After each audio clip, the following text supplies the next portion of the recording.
तो चुनाव हो सकते हैं, हम तैयार हैं, तैयार रहने चाहिए। तो ये उन्हीं का, ये सब सारी कारस्तानी तो एनडीए की है, सारी कारस्तानी भारतीय जनता पार्टी के। जदयू और भाजपा की जो अनैतिक गठबंधन है वाली सरकार है, जिसके अनुकंपाई मुख्यमंत्री नीतीश कुमार जी हैं, तो आपस में असमंजस नहीं है, कोऑर्डिनेशन नहीं है। मंत्रिमंडल के विस्तार में कई तरह के सवाल खड़े हो गए। जदयू के बारे में सबको पता है, इनका कोई जनाधार है का? बिहार में जब नहीं तो बाहर में क्या है इनका?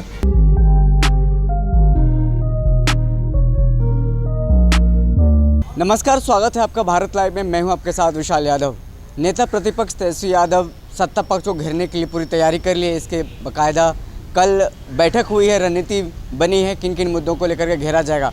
वहीं इस समीक्षा बैठक के बाद सत्ता पक्ष में एक कहा जाए हड़कंप मचा हुआ है। मंगल पांडे हैं बीजेपी के नेता, उन्होंने ट्वीट करके बाकायदा उन्होंने नेता प्रतिपक्ष को मानसिक संतुलन बिगड़ने वाला एक हालत बताया है कि नेता प्रतिपक्ष का मानसिक संतुलन बिगड़ गया है, गड़बड़ हो गया है। महीना बाद पिकनिक मना के आए हैं और आते ही अपने कार्यकर्ताओं झूठ परोस रहे हैं। और इसी मसले पर बात करने के लिए हमारे साथ हैं राजद के प्रदेश प्रवक्ता शक्ति यादव जी। सर, ये बताइए कि ये बयान को आप किस तरह से देखते हैं मंगल पांडे को? देखिए, मंगल पांडे जी आंशिक रूप से मानसिक दिवालियापन के शिकार हैं। चूँकि नेता प्रतिपक्ष ने जो बातें कही है, सरकार के अंदर सुलग रहे आग कहीं न कहीं कोई परिणति ले देगी। जदयू और भाजपा की जो अनैतिक गठबंधन है वाली सरकार है, जिसके अनुकंपाई मुख्यमंत्री नीतीश कुमार जी हैं, तो आपस में असमंजस नहीं है, कोऑर्डिनेशन नहीं है। मंत्रिमंडल के विस्तार में कई तरह के सवाल खड़े हो गए, मनोनयन में कई सवाल खड़े हो रहे हैं। तो कहीं न कहीं भारतीय जनता पार्टी के नेता और उनके मंत्री, उनके कोटे के मंत्री और विधायक अपने क्षेत्रों में प्रचार कर रहे हैं कि चुनाव किसी ही वक्त हो सकता है।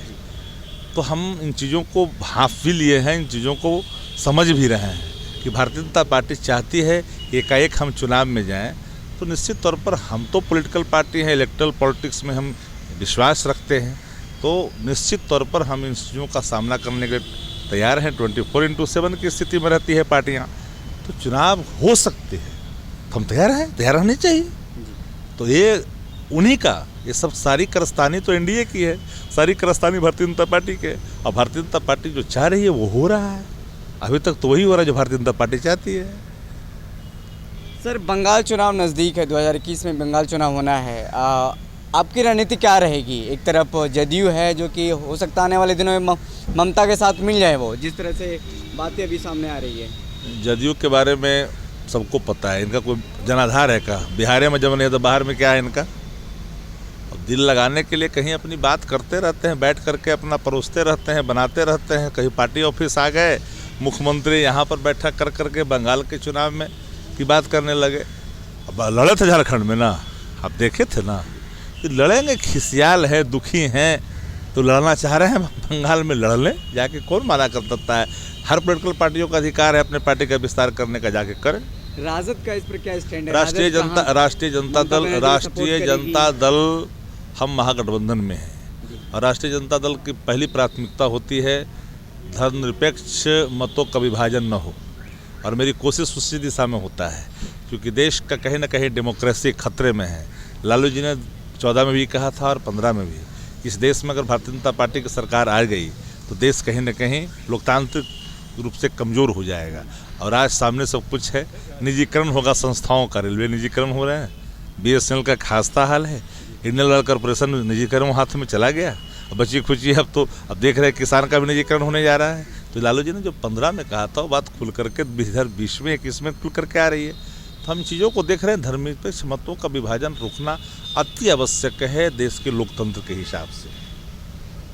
कल चौधरी चरण जी का जन्मतिथि, इसको लेकर आप लोग क्या तैयारी? किसान नेता थे, पूर्व प्रधानमंत्री हैं, इसको लेकर क्या तैयारी चल रही है आप लोगों की? पूरी तैयारी है। जिले में सारे जनता दल के कार्यकर्ता, पदाधिकारी जिला में अपने कार्यक्रम को रखेंगे। चौधरी चरण सिंह जी की जयंती पर कोई ये रस्मी कार्यक्रम सिर्फ फूल चढ़ाने के लिए थोड़ी चौधरी चरण सिंह जी की जयंतियाँ पूरे गाँव में और जिलों में स्पष्ट तौर पर दिखाई पड़ेगी। हमारा कार्यक्रम चल रहा है। चलिए, बहुत बहुत। जैसे देखा कि हमारे साथ राजद के नेता और प्रवक्ता शक्ति यादव जी मौजूद थे, उन्होंने तमाम सवालों का जवाब दिया। जिस तरह से लगातार समीक्षा बैठक हो रही है राजद में सत्ता पक्ष को घेरने के लिए, तो वहीं अब कल एक बड़ा दिन होने वाला है। जिस तरह से हो सकता है कि तेजस्वी यादव एकाएक फैसला ले कि वो सड़क पे उतरें किसानों को समर्थन में। जिस तरह से लगातार दिल्ली में कृषि बिल को लेकर के विरोध हो रहा है, वहीं अब बिहार में भी धीरे धीरे इस लड़ाई की चिंगारी सुलग रही है और एक दिन ये बड़ा होने वाला है कि जिस तरह से लगातार कृषि बिल पर तेजस्वी यादव